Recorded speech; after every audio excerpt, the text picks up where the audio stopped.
Здравствуйте! В студии Вестника Кавказа Гия Саралидзе, и мы, как всегда, говорим о самых главных, самых интересных событиях в мире футбола, о том, что обратило на себя внимание на прошедшей неделе. Безусловно, прошедшая неделя прошла под знаком европейских кубков. К сожалению, в Лиге чемпионов российские клубы не представлены, наш чемпионат не представлен, посему сконцентрируемся на том, что происходило в Лиге Европы. Соревнование может быть и второго плана, но все равно важное, особенно в свете того, что ожидает нас в этом сезоне. Пока в чемпионате России перерыв, клубы в основном сейчас проводят время на сборах, и тем более интересно было, с каким багажом подошли три наших клуба, которые продолжают участие в Лиге Европы. И надо сказать, что несмотря на то, что фактически с пляжей пока приехали футболисты российских клубов, и довольно серьезные соперники были на этой стадии у наших футболистов, но результат, во всяком случае, очень положительный. Все три клуба наших одержали победы, причем все одержали победы с разницей в 2 мяча, что, в общем, вселяет определенный оптимизм, даже очень серьезный оптимизм перед ответными встречами. Я напомню, что «Зенит» на своем поле принимал Ливерпуль из английской премьер-лиги. Конечно, счет 2-0, который был в итоге зафиксирован в этом матче, наверное, не отражает всего того, что происходило на поле. Имел Ливерпуль несколько прекрасных возможностей забить мяч в ворота питерцев. Один Суарес там растранжирил момента 4 как минимум. Но вот в итоге довольно убедительная победа «Зенита» со счетом 2-0. Такая на встречных курсах игра шла. И было видно, что «Зенит», конечно же, еще в силу вот этих климатических... Недавно они переехали в Питер из теплых мест. И самое главное, еще физических своих кондиций не достигли лучших. Сезон действительно только начинается. Наверное, как-то форсировали достижение какой-то спортивной формы, но явно еще не на 100% готов этот клуб. Тем более радует, что удачно сложился этот матч. Футбол, в конце концов, это очень часто и удача тоже. На этот раз она была на стороне «Зенита», и перед ответной игрой 2 мяча, не пропущенный главный мяч в свои ворота на своем поле. Это по всем раскладам кубковым, это очень хороший результат. Но Ливерпуль остается Ливерпулем, английские команды остаются английскими командами, и я думаю, что все-таки еще я не стал трубить о победе.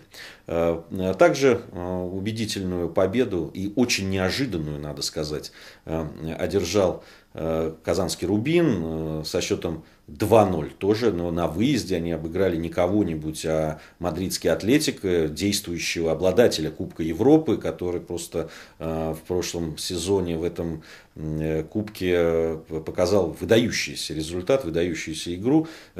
И перед этой игрой надо сказать, что многие специалисты и любители футбола говорили о том, что, скорее всего, в том состоянии, в котором находится «Рубин», вряд ли ему удастся совладать с «Атлетико», в распоряжении которого очень техничные игроки. Но «Рубин» сыграл очень здорово. Конечно, помог, наверное, и быстрый мяч, который Карадениз, турецкий легионер «Рубина», забил уже на 6-й минуте.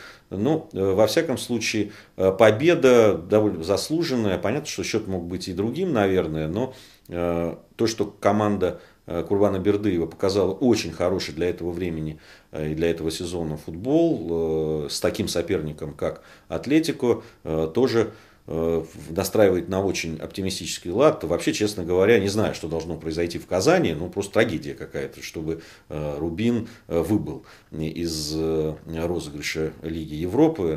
Еще раз оговорюсь, футбол есть футбол, и тут какие-то прогнозы уж слишком сверхоптимистичные, наверное, будут излишни.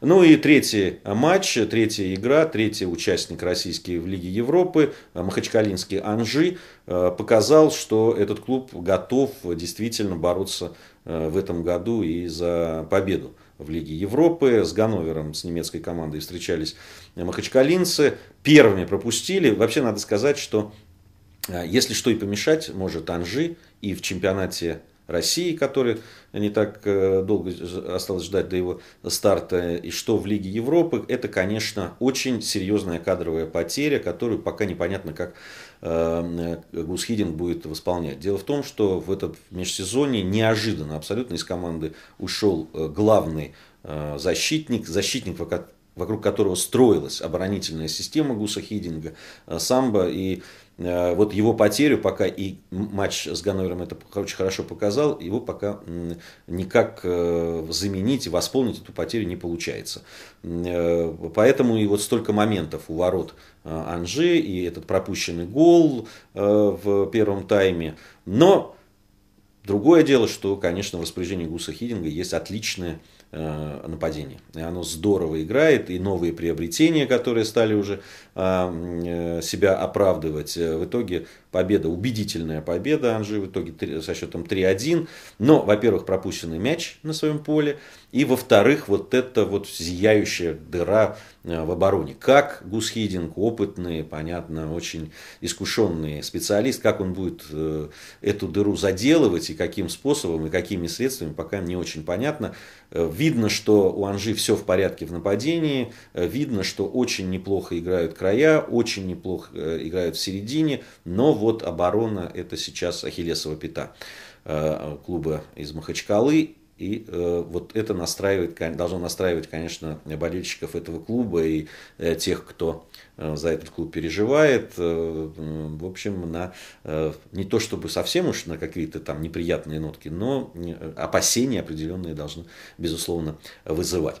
В целом, если резюмировать вот первые эти матчи в Лиге Европы, еще раз мы убедились в том, что наши клубы, уж что касается среднего европейского уровня, они, безусловно, здесь чувствуют себя в своей тарелке. Вот, к сожалению, пока никак не покоряется серьезно нам Лига Чемпионов.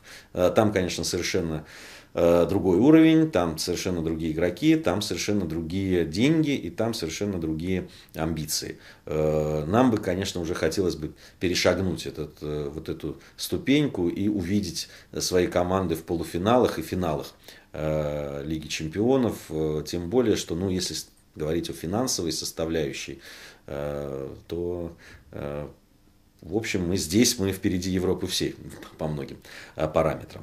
Ну, вот и все на сегодня. Впереди нас ждут очень интересные матчи и в Лиге Чемпионов. Мы будем подводить итоги первого этапа, первых вот игр плей-офф. Тем более, что некоторые матчи, конечно же, наверняка многие из вас видели. И отдельно мы поговорим о противостоянии Реала и Манчестер Юнайтед. Первый матч был просто феерический абсолютно с точки зрения футбольной, с точки зрения эстетики футбольной, того, что происходило на поле. Но уж давайте какие-то итоги, какие-то выводы будем делать уже после того, как в этом противостоянии выяснится, кто же победил. Ну и будем следить, естественно, и за нашими клубами, и то, что будет происходить в Лиге Европы. Так что смотрите и слушайте «Вестник Кавказа». Мы будем говорить о футболе постоянно.